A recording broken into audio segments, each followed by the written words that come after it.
తాకట్లో ఉన్న బంగారాన్ని విడిపించి ఆ రోజున మార్కెట్ ధర కట్టి మిగిలిన డబ్బును మీకు అందిస్తుంది కొమ్మూరి గోల్డ్.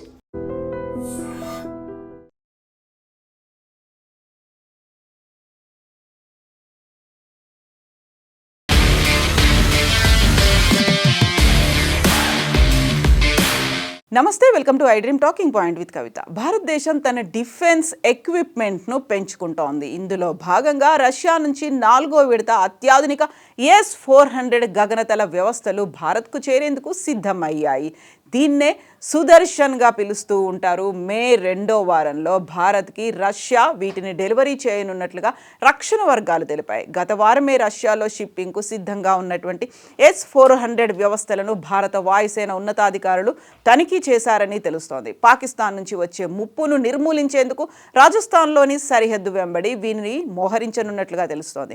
ఆపరేషన్ సింధూర్ సమయంలో పాకిస్తాన్ నుంచి వచ్చినటువంటి ప్రతి ముప్పును ఈ S-400లోని క్షిపణులు అత్యంత ఖచ్చితత్వంతో అడ్డుకున్నాయి. అందుకు గుర్తుగా ఆపరేషన్ సింధూర్ వార్షికోత్సవం రోజునే వీటిని భారత్కు డెలివరీ చేసేలా అధికారులు ప్రణాళికలు రచించారు. రష్యాతో కుదిరిన ఒప్పందంలో భాగంగా 5వ చివరి విడత S-400లు నవంబర్లో భారత్కు చేరనున్నాయి. ఆపరేషన్ సింధూర్ సమయంలో భారత్ మొత్తం 11 దీర్ఘశ్రేణి S-400 క్షిపణులను ప్రయోగించి పాక్ యుద్ధ విమానాలు, గగనతల ముందస్తు హెచ్చరిక వ్యవస్థలను, రవాణా విమానాలతో సహా పలు వైమానిక ముప్పులను నిర్వీర్యం చేసినట్లు సమాచారం.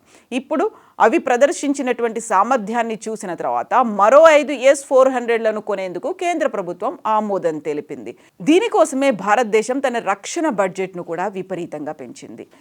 2026 ఫిబ్రవరి 1న ప్రవేశపెట్టినటువంటి కేంద్ర బడ్జెట్లో రక్షణ రంగానికి ఏకంగా 7.85 లక్షల కోట్లను కేటాయించింది కేంద్ర ప్రభుత్వం. ఇది గతంతో పోలిస్తే 15% ఎక్కువ.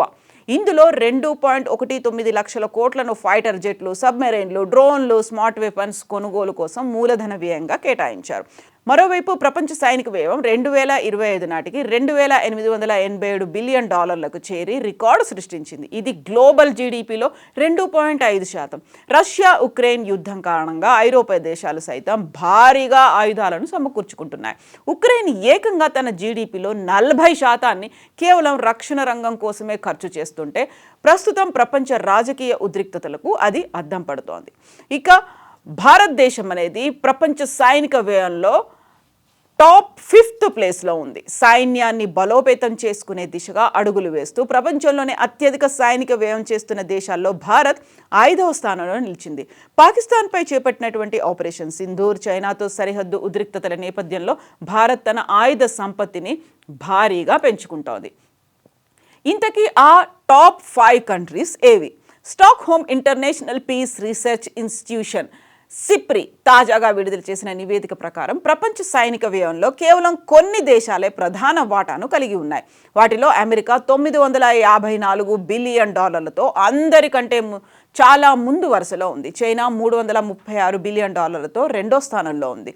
తద్వారా వరుసగా 31 ఏళ్ల పాటు రక్షణ బడ్జెట్ను పెంచిన దేశంగా తన రికార్డ్ అలాగే పదిలంగా కొనసాగుస్తోంది. మరోవైపు ఉక్రెయిన్తో యుద్ధం చేస్తున్న రష్యా రక్షణ వ్యయం కోసం $190 బిలియన్ కేటాయించింది. ఈ విధంగా అది ఈ జాబితాలో 3వ స్థానంలో నిలిచింది. ఇక జర్మనీ 4th ప్లేస్లో ఉంది. తన సైనిక వ్యయాన్ని 24% మేర భారీగా పెంచింది జర్మనీ. తద్వారా దాని రక్షణ వ్యయం $114 బిలియన్ చేరి 4వ స్థానంలో నిలిచింది.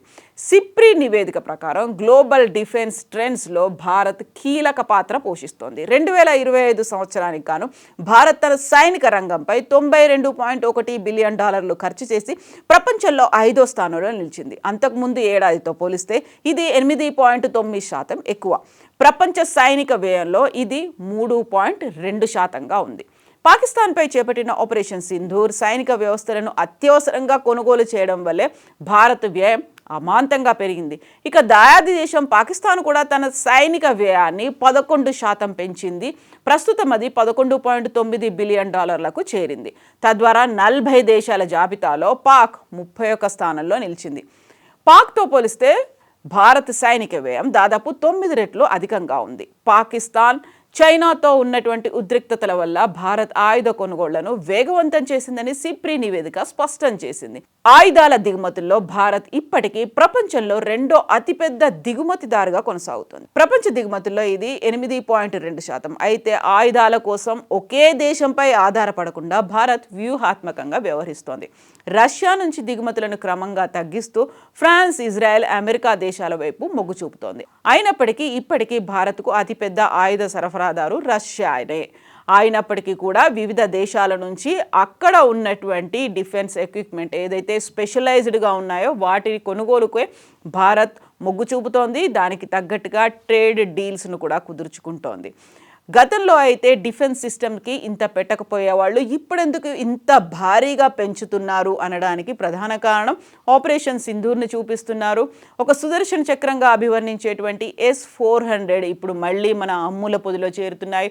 సో శత్రు దుర్భేద్యంగా ఉండడానికి కాను వాటిని బార్డర్స్లో పెట్టాలి అనేటువంటి ఒక స్ట్రాటజీని భారతదేశం అవలంబిస్తోంది. అందులోనే భారీగా తన డిఫెన్స్ మెకానిజంని పెంచుకోవడానికి బడ్జెట్ను కూడా పెంచింది.